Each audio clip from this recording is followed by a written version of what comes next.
évidemment, je vous invite, si vous le souhaitez, ah bah, je vais plutôt mettre ça. Si vous le souhaitez, à répondre vous aussi aux questions. Évidemment que ça m'intéresse. Ça me permet de vous connaître un peu mieux. Et puis, ça permet aussi de des fois se rassurer sur certains points ou de, je sais pas, d'avoir des points de vue différents. Et je sais pas, c'est intéressant. Donc c'est parti. On va commencer par la première. Il se peut qu'il y en a que je passe si jamais je suis pas à l'aise ou si c'est trop personnel ou quoi ou qu'est-ce. Mais là, la première, c'est: quelles sont les odeurs de ton enfance? Oh, j'aime bien cette question parce que j'ai grave une mémoire olfactive. Je sais pas pourquoi, des fois je vais avoir un souvenir olfactif. Genre il y a une odeur qui va me popper en tête comme ça d'un truc, par exemple de mon enfance ou quoi, et je trouve ça oufissime. Alors que des fois les visages, j'ai du mal à me les représenter, même si c'est des gens très très très très proches. J'ai du mal, mais les odeurs, ça peut me revenir 20 ans après. Bref, c'est ouf. Donc, quelles sont les odeurs de ton enfance?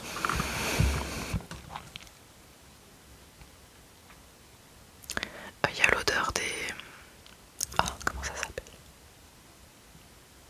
Des lauriers en fleurs, les fleurs de laurier.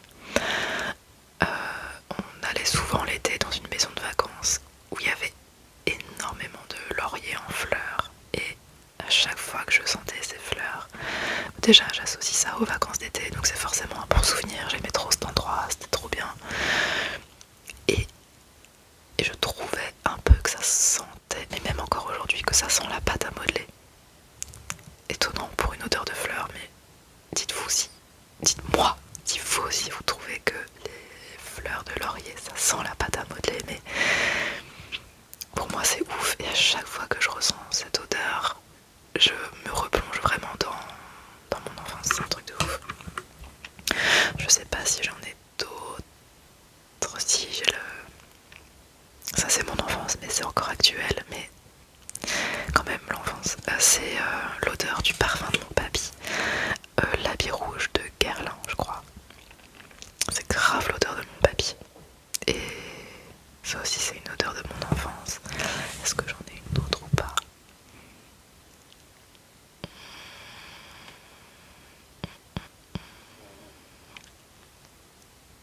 Bah bof. En tout cas, c'est les odeurs auxquelles j'ai pensé. Je pense que c'est bien déjà. Waouh! Invente un mot. Que veut-il dire? Bah, c'est marrant parce que... Est-ce que j'ai déjà parlé de mon métier? Je sais pas. Mais j'ai vu une erreur tout à l'heure qui m'a fait rire. C'était la confusion. Je sais plus ce que j'ai lu, mais si ça disait et de cette situation, il empathie. Et empathie, c'était écrit E-M-P-A. Putain, désolé, ma voisine, elle fait du bruit. Ma voisine du dessus, c'est une spécialiste, bref. Donc c'est écrit E-M-P-A-T-I-D de cette situation. Il empathie. Il empathie du verbe empâtir qui viendrait du nom empathie. Et du coup ça n'existe pas. Mais j'ai trouvé... Donc wow, je sais pas parler, c'est un truc de ouf. Donc la personne visiblement a confondu le verbe pâtir avec un accent circonflexe et donc en pâtir avec un verbe qui n'existe pas, qui viendrait du mot empathie, donc qui serait empâtir. Et je me suis dit qu'effectivement il manque, je trouve, le verbe empâtir, EM, enfin qui viendrait de l'empathie. Voilà, empâtir, le verbe. Du coup c'est pas moi qui l'ai inventé, mais je trouve que comme il n'existe pas, il mériterait d'exister. Crois-tu en l'astrologie? Je crois pas. Franchement, non. Je je m'y intéresse pas particulièrement. Je connais mon signe astro, le signe astro de mes proches. Ça me fait rigoler de savoir si telle ou telle personne est du même signe astro que moi ou pas, ou ce que ça pourrait éventuellement dire. Mais j'y connais rien et du coup j'y crois bof. Mais c'est pas du tout un problème que des personnes y croient et chacun fait bien ce qu'il veut et je dis pas que c'est nul. Chacun fait ses trucs et chacun croit en ses trucs. Pardon. Quelle émotion arrives-tu le moins à gérer?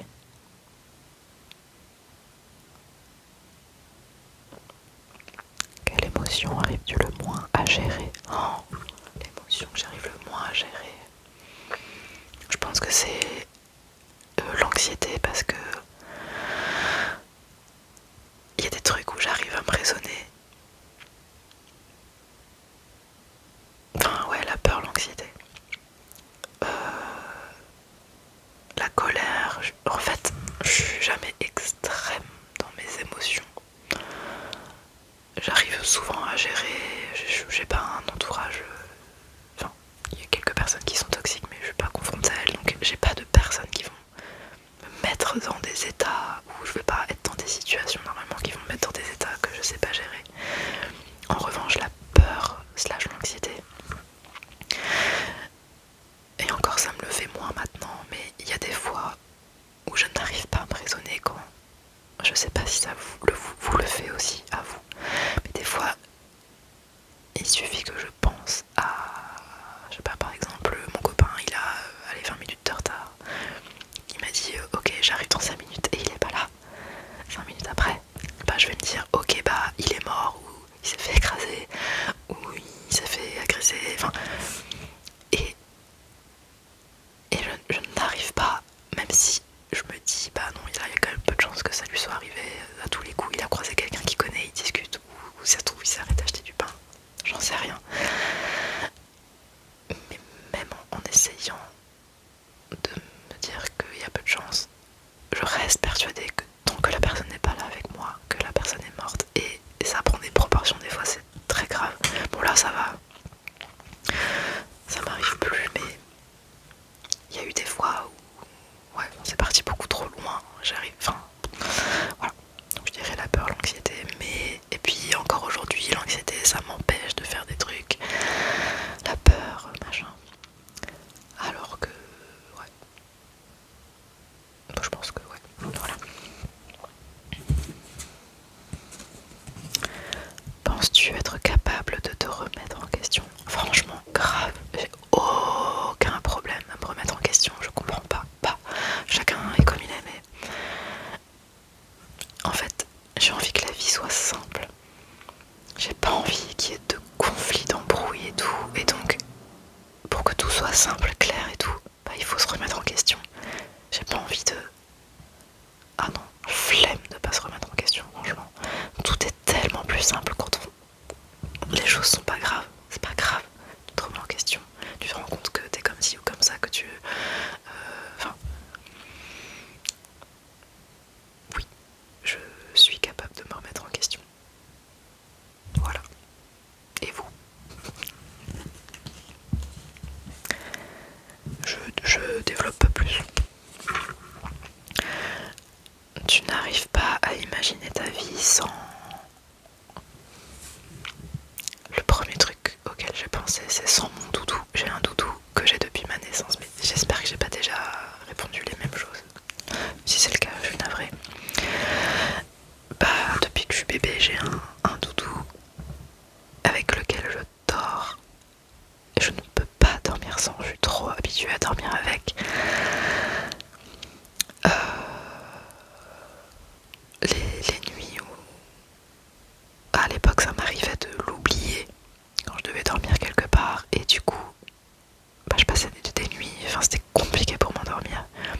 Et là, des fois, la nuit, il tombe par terre ou il est coincé derrière le lit ou il est je sais pas où. Du coup, ça me réveille parce que je sens que je l'ai plus et je ne peux pas m'endormir tant que je l'ai pas trouvé. Voilà, donc moi non, j'ai clairement pas envie d'imaginer ma vie sans. Franchement, c'est grave mon doudou. Je l'aime Je sais que je suis pas la seule, pas de problème. C'est trop bien. À la base, c'était un lapin. Franchement, je pourrais vous le montrer, mais non. Il ressemble à rien, on dirait un bonhomme de neige, c'est un rond sur un rond. Il est horrible, il est dégommé, comme un doudou d'une meuf qui a vécu toute sa life avec. À combien de pourcents penses-tu de connaître? Waouh. Bah aujourd'hui beaucoup plus qu'il y a quelques années. À combien de pourcents?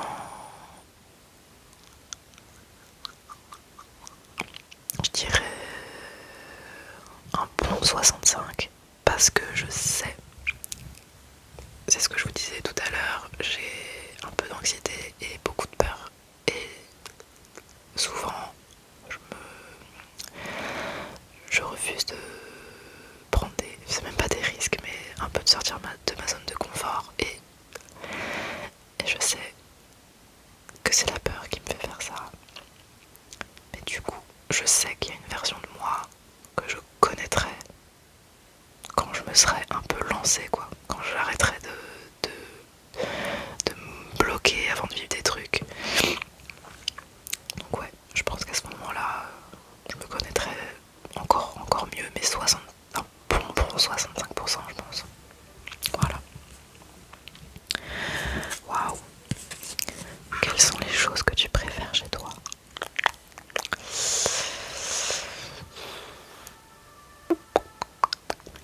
Les choses que je préfère chez moi, bah, je sais pas, je pense que j'ai une bonne capacité d'écoute. Je sais bien écouter les gens. Ouais, je suis pas forcément forte pour donner des conseils, mais vraiment, je suis là pour écouter les gens. Qu'est-ce que... Ah, les choses que je préfère carrément. Que je préfère... C'est difficile comme question. Je vais pas dire mon mec. Qu'est-ce que je préfère chez moi? Oh, c'est chiant. Bah...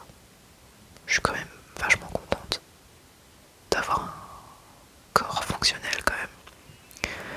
J'ai pas de handicap. Et le fait d'être valide et de pouvoir évoluer dans le monde sans problème, franchement, ouais, c'est peut-être l'un des trucs que je préfère, parce que c'est quand on a des galères qu'on se rend compte de la chance qu'on a quand tout va bien normalement en fait. Donc ouais, être valide, j'aime bien. Quoi d'autre? Qu'est-ce que je préfère chez moi?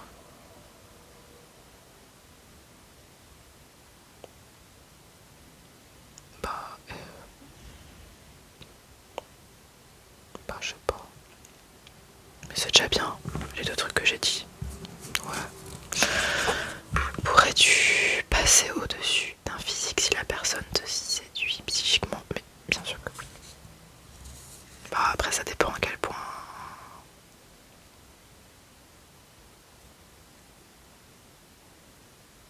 Franchement grave, ouais, de ouf, sans problème.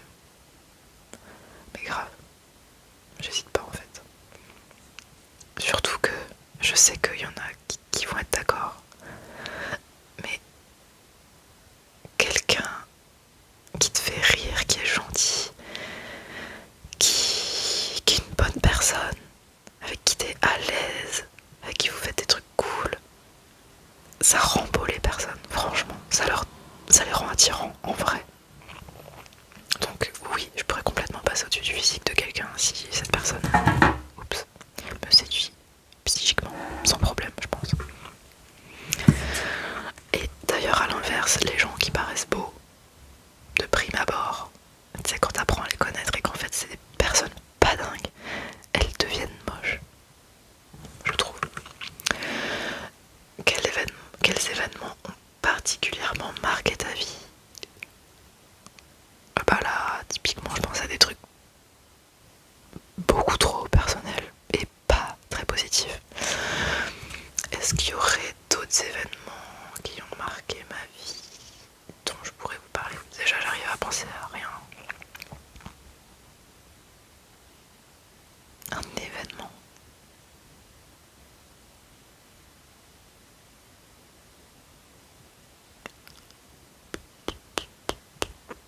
vous savez quels événements ont particulièrement marqué votre vie ou pas? Quels événements ont particulièrement marqué ma vie? Des événements, franchement j'en ai aucune idée. Ouais, désolé là, je passe, j'en sais rien du tout. Oh, as-tu des complexes? Lesquels? Oh, j'en ai de ouf. C'est chiant les complexes, on sait en plus que ça vaut rien, c'est nul, mais malgré tout, on les a et c'est comme ça. Alors j'ai des complexes, ouais, des fois, je me sens pas assez intelligente et je complexe sur mon niveau de culture générale, j'avoue. Même si la culture G c'est une forme d'intelligence et ça veut pas dire que t'es moins bien que quelqu'un d'autre, mais je sais pas, j'aurais aimé être plus cultivée et franchement ça m'arrive de m'intéresser à des sujets, de creuser un peu, mais en fait une fois que j'ai fini de lire le truc, j'ai oublié, je ne retiens plus rien, donc j'ai l'impression que c'est foutu et que je peux rien y faire, donc c'est chiant. Qu'est-ce que j'ai d'autre comme complexe? Après c'est pas des complexes physiques. Ouais, c'est des complexes physiques.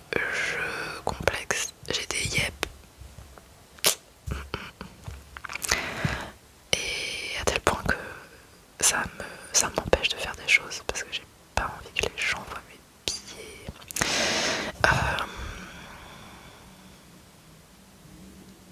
Qu'est-ce que j'ai d'autre comme complexe? J'ai le dos assez voûté et ça m'embête. Après je sais que il suffirait que je fasse du sport et que je muscle mon dos et je serai moins voûtée. Oui. Mais ouais, je trouve ça vraiment pas beau et pourtant c'est comme ça, tant que j'y pense pas, je suis voûtée et voilà. Qu'est-ce que j'ai d'autre comme complexe? Bah, mon corps de manière générale. De manière générale, en fait,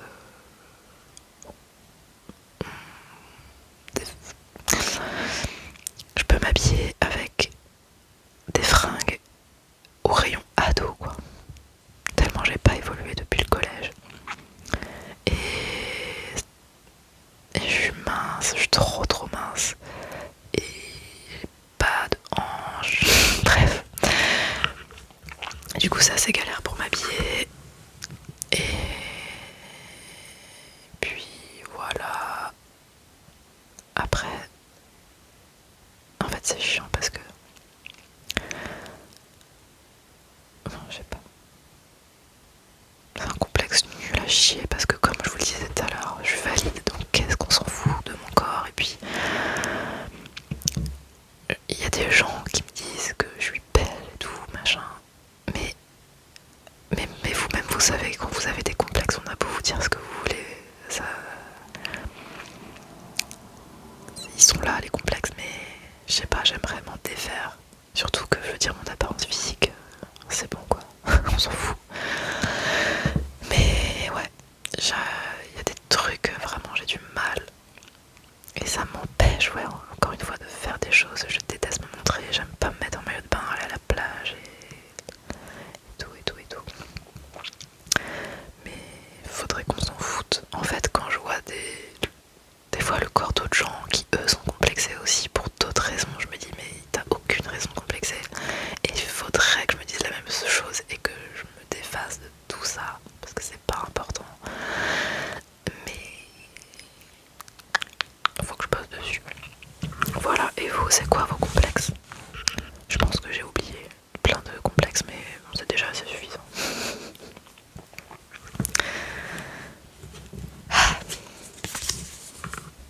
As-tu déjà eu un déclic? Bah ouais,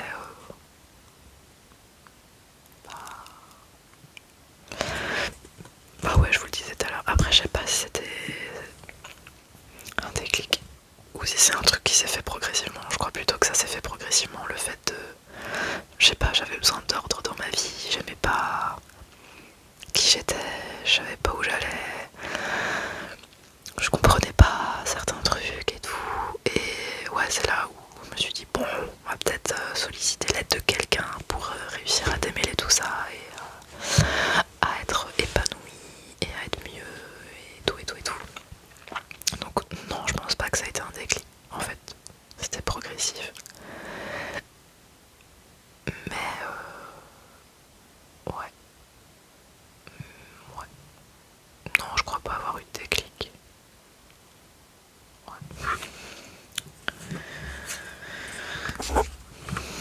Qu'aimerais-tu apprendre de nouveau? Qu'est-ce que j'aimerais apprendre de nouveau?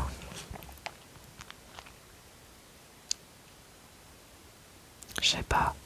À l'époque, j'étais traductrice et je traduisais tout type de documents. Donc ça pouvait aller de, je sais pas, de notices de machines industrielles à des imprimantes, je sais pas quoi, à des formations destinées à des livreurs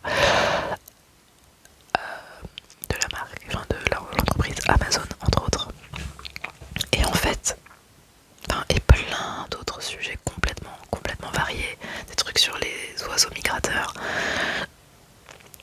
Et ben, j'adorais devoir me plonger dans des thèmes pareils parce que ça me forçait à faire des recherches, énormément de recherches, et du coup à en apprendre plus sur des sujets complètement divers. Et c'est des sujets que jamais j'aurais approfondi de mon côté sur mon temps libre en fait. Et pourtant, j'ai kiffé ça. C'était trop intéressant d'apprendre des trucs.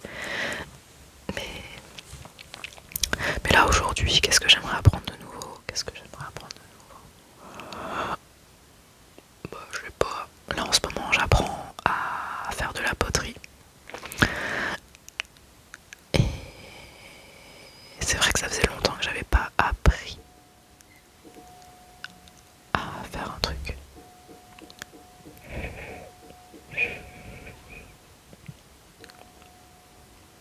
Désolée pour le bruit que vous entendez. Là, c'est mon voisin du dessous. Voilà, et vous, qu'est-ce que vous auriez aimé apprendre de nouveau? Qu'est-ce que vous aimeriez apprendre de nouveau? Est-ce qu'il y a des relations qui t'affectent négativement dans ton entourage? Non, en ce moment, pas du tout. Tout va bien, je suis ravie.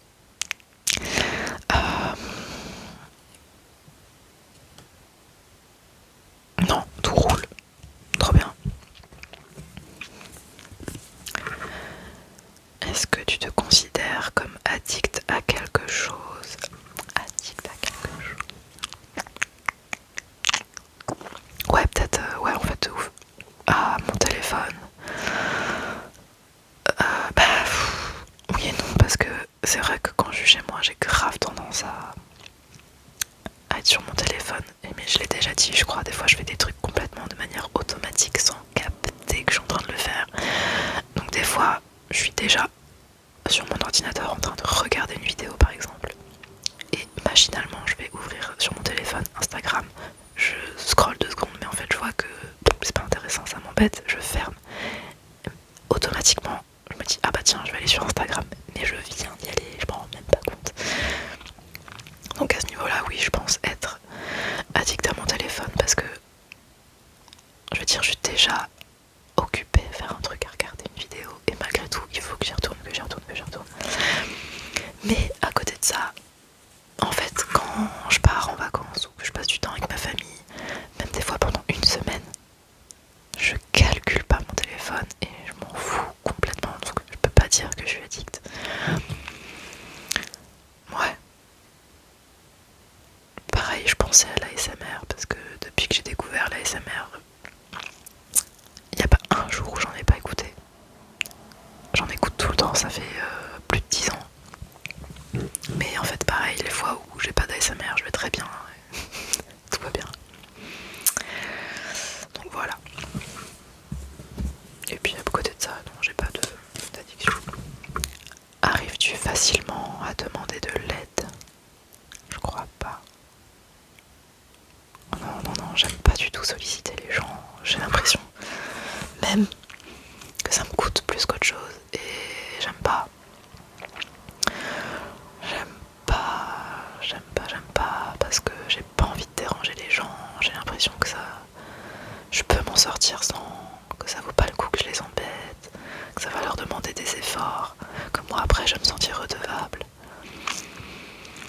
Puis j'ai toujours l'impression que je peux m'en sortir toute seule et voilà. Pourtant, j'ai aucun mal à être là quand on me demande de l'aide. J'aime bien aider. Et je vois l'intérêt que ça a. Mais moi, demander de l'aide, non. Ou alors, ouais non. Je ne demande pas facilement de l'aide. Comment fixes-tu tes limites? Waouh.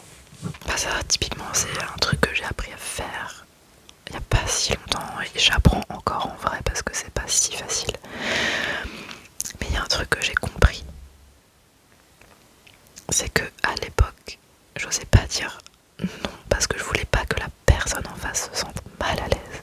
Mais en fait, j'ai fini par comprendre que si j'arrivais pas à dire non, c'est pas ça. Que en fait, non, attendez, je réfléchis. Vous me parlez. En fait, voilà, c'est ça, c'est que la personne me met dans une situation où moi je suis mal à l'aise. Et je préférerais garder mon malaise que cette personne m'a mis plutôt que de me respecter et de, du coup, renvoyer le malaise à la personne, en fait. Et maintenant, du coup, j'ai aucun mal. Bon, là, c'est dans un contexte particulier. Tout n'est pas une question de malaise ou quoi, mais je pense notamment aux hommes qui, des fois, ont des comportements un peu, tu sais pas trop et tout. Et en fait, flemme, c'est bon, là, pardon, j'arrête pas de taper là-dedans. J'ai plus aucun scrupule à mettre mes limites, en fait. Flemme, mec. Dégage. En fait, si j'ai pas envie que tu me mettes mal à l'aise et que j'ose pas dire non, et que du coup j'accepte, alors que, bon bref, vous avez compris. Mais sinon, pour mettre mes limites, par exemple avec mes proches, j'ai pas trop l'occasion de le faire parce qu'on dépasse pas mes limites. Mais il y a eu un membre de ma famille proche avec qui ça a été compliqué. On s'est pas parlé pendant longtemps et je sais pas, il y a un jour où chacune de notre côté, on a été prête à entendre et à discuter et à faire autrement à partir de maintenant. Et du coup, on parle, on se dit les choses et on pose nos limites, mais de manière comment dire, on contextualise pour pas qu'il y ait de malentendus ou de mauvaises interprétations. Et du coup, on communique vraiment en mode écoute, là, enfin bon, bref, je voulais pas vous faire un dessin, mais on exprime clairement nos limites et on les entend du coup, et c'est super, c'est génial. Voilà, en fait, juste posez vos limites et c'est bon. Et si la personne le prend mal, red flag de ouf, en fait. Red flag de ouf. C'est juste normal de poser ses limites et aux personnes en face de les respecter. La base. Après, c'est pas votre problème de comment la personne reçoit cette limite. Après, c'est plus votre problème tant que vous la posez, voilà. C'est ce qui compte. Au contraire, ça peut aussi faire le tri et c'est bien. Mais sachez dire non. Faites pas des trucs que vous avez pas envie de faire dans n'importe quel contexte ou situation. Respectez-vous. Voilà. Qu'est-ce que tu aimerais dire à ton toi enfant?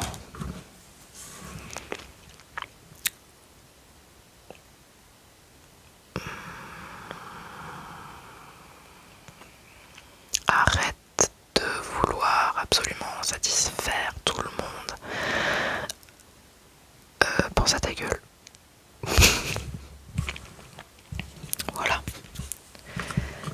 savais qu'aujourd'hui était le dernier jour de ta vie, que ferais-tu? Je crois que j'avais déjà eu cette question.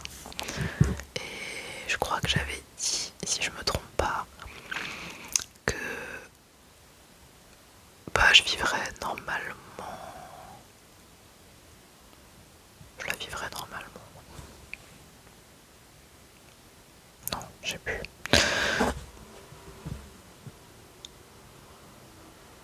J'aimerais forcément voir les gens que j'aime, mais c'est pas forcément réalisable. J'aimerais bouffer tout ce que j'aime bouffer. J'aimerais aller à tous les concerts que j'ai pas pu faire. Mais en fait, en une journée, juste, je vais être claquée. Déjà, si je mange une grosse paella, j'aurai envie de dormir, donc je pourrais pas faire tout ça. Mais ouais, dans l'idéal, ouais, en un jour, c'est compliqué. Pas juste être entouré des personnes que j'aime dans un endroit chill. Et on mangerait et on discuterait. Et ouais, voilà. Allez, une dernière. Quand tu es confronté à ton reflet dans le miroir, comment te sens-tu?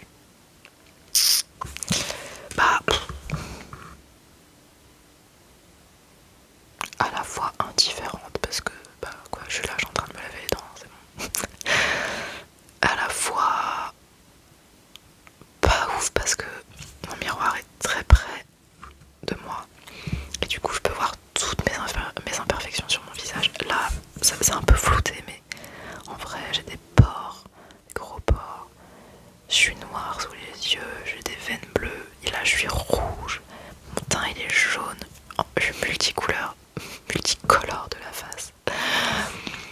Et du coup, je suis pas au top. Quand je me vois, je suis là, je suis pas très ravie. Mais je sais pas. Ouais, je me sens jamais en mode waouh. Voilà. Je suis là en mode oh, elle peut mieux faire. Mais voilà. J'ai l'impression vraiment de très mal m'exprimer et de pas réussir à exprimer ce que je veux. Enfin, ce que je pense dans ma tête est très clair et je m'exprime très mal, donc j'espère que c'était pas juste du gros charabia nul et que voilà, bon bref, j'espère que ça vous aura plu. Ah mais voilà, mais ça c'est l'un de mes complexes aussi de pas savoir bien m'exprimer. Je galère à parler des fois. J'ai l'impression d'avoir un vocabulaire limité. Et aussi, je sais pas si je vous l'ai dit, mais je suis neuro-atypique. Et du coup, des fois... Des fois... voilà, je vais me mettre à parler et j'oublie. Genre, dans mon cerveau, il n'y a plus rien, c'est noir, c'est vide, et en plein milieu de ma phrase, j'oublie ce que je voulais dire, je ne sais pas où je vais, je ne sais pas ce que je racontais.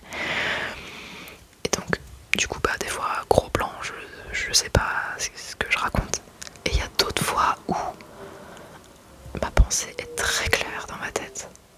Et au moment où je commence à la dire à l'oral, à l'exprimer à l'oral, ça fait un gros nœud.